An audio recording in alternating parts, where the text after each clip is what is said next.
नमस्कार। कभी सोचा है एक एथिकल हैकर आखिर बनते कैसे हैं? आज हम इसी रोमांचक सफर का पूरा रोड मैप समझने वाले हैं। तो चलिए शुरू करते हैं। अक्सर जब भी हम हैकर्स शब्द सुनते हैं ना, तो दिमाग में एक ही इमेज आती है। कोई अंधेरे कमरे में बैठा कीबोर्ड पर उंगलियां चलाता हुआ एक विलेन। लेकिन क्या सच में हर हैकर ऐसा ही होता है? नहीं। चलिए इस सोच को थोड़ा बदलते हैं। देखिए, हैकिंग की दुनिया में ना मोटे तौर पर दो तरह के लोग होते हैं। एक तरफ है ब्लैक हैट हैकर्स, इनका इरादा गलत होता है। और दूसरी तरफ है व्हाइट हैट हैकर्स, जिन्हें हम एथिकल हैकर्स भी कहते हैं। ये वो लोग हैं जो कंपनियों की परमिशन से उनके सिस्टम में कमजोरियां ढूंढते हैं, ताकि उन सिस्टम्स को और भी ज्यादा मजबूत बनाया जा सके। और आज हमारी सारी बात इन्हीं व्हाइट हैट्स के बारे में होने वाली है। एक बात हमेशा याद रखनी चाहिए, एथिकल हैकिंग का मकसद सिस्टम तोड़ना है ही नहीं। असली मकसद तो ये सीखना है कि सिस्टम को सुरक्षित कैसे बनाया जाए। और बस यही एक सोच, यही पॉजिटिव मिशन एथिकल हैकिंग की बुनियाद है। तो ठीक है, पहला कदम क्या होना चाहिए? देखिए, जैसे कोई भी स्किल सीखने के लिए बेसिक्स से शुरू करना पड़ता है, बिल्कुल वैसे ही हैकिंग की दुनिया की नींव है नेटवर्किंग। हमें सबसे पहले इंटरनेट की अपनी भाषा को समझना होगा। इंटरनेट से जो भी डिवाइस कनेक्ट होता है, चाहे वो हमारा फोन हो, लैपटॉप हो, कुछ भी, उसकी एक यूनिक पहचान होती है। इसी पहचान को हम कहते हैं आईपी एड्रेस। इसे समझने का सबसे आसान तरीका है, मान लीजिए ये इंटरनेट पर उस डिवाइस का घर का पता है। अच्छा, तो अगर आईपी एड्रेस घर का पता है, तो पोर्ट्स क्या हुए? पोर्ट्स हुए उस पते पे बने अलग अलग दरवाजे या गेट। हर दरवाज़ा एक अलग सर्विस के लिए होता है। जैसे एक बहुत कॉमन पोर्ट है, पोर्ट 443, जो सिक्योर वेब ट्रैफिक के लिए इस्तेमाल होता है। और फिर एक और बहुत ज़रूरी चीज़ आती है, डीएनएस यानी डोमेन नेम सिस्टम। इसे आप इंटरनेट की फ़ोन बुक समझ सकते हैं।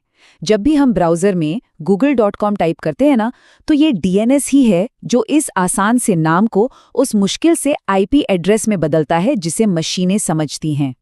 तो जब नेटवर्किंग की ये नींव मजबूत हो जाए, तो अगला स्टेप क्या है? अब बारी है अपने, कह सकते हैं, हथियार तैयार करने की। देखिए, एक एथिकल हैकर को प्रैक्टिस करने के लिए एक सेफ लैब और सही टूल्स की जरूरत पड़ती ही है। तो एक एथिकल हैकर के टूलकिट में होता क्या क्या है? सबसे पहले तो एक मजबूत ऑपरेटिंग सिस्टम जैसे कि लाइनक्स, फिर प्रैक्टिस के लिए एक वर्चुअल लैब, और सबसे जरूरी चीज काली लिनक्स जैसे टूल्स का पूरा खजाना। और हाँ, एक बात तो साफ है, प्रैक्टिस के बिना ये सब कुछ भी नहीं है। प्रैक्टिस तो करनी ही पड़ेगी। चलिए अब आते हैं असली एक्शन पर। हैकिंग का जो पूरा प्रोसेस है, वो कोई उलझी हुई चीज नहीं है, बल्कि ये सिक्योरिटी टेस्टिंग का एक बहुत ही स्ट्रक्चर्ड तरीका है, जिसके कई फेज होते हैं। एक टिपिकल एथिकल हैक में ये 5 फेज होते हैं। सबसे पहला है रिकॉनेसेंस, यानी टारगेट के बारे में जितनी हो सके जानकारी इकट्ठा करना। दूसरा है स्कैनिंग, जिसमें लाइव सिस्टम्स और खुले हुए पोर्ट्स का पता लगाया जाता है। तीसरा है गेनिंग एक्सेस, मतलब कमजोरियों का फायदा उठाकर सिस्टम के अंदर जाना।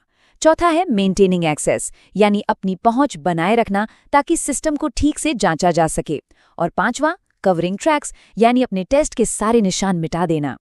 सिर्फ अच्छे टूल्स होना ही काफी नहीं है, असली चीज है एक हैकर की तरह सोचना।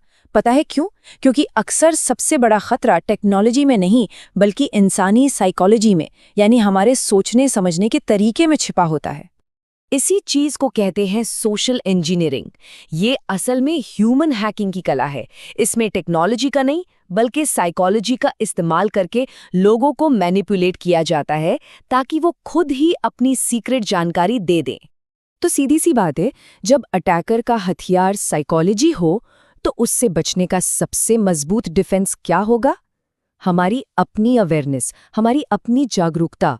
एक एथिकल हैकर को और भी बहुत सारे खतरों को समझना पड़ता है, जैसे मैलवेयर, जिसमें वायरस और रैंसमवेयर आते हैं, या फिर denial of service attacks, session hijacking, और भी बहुत कुछ।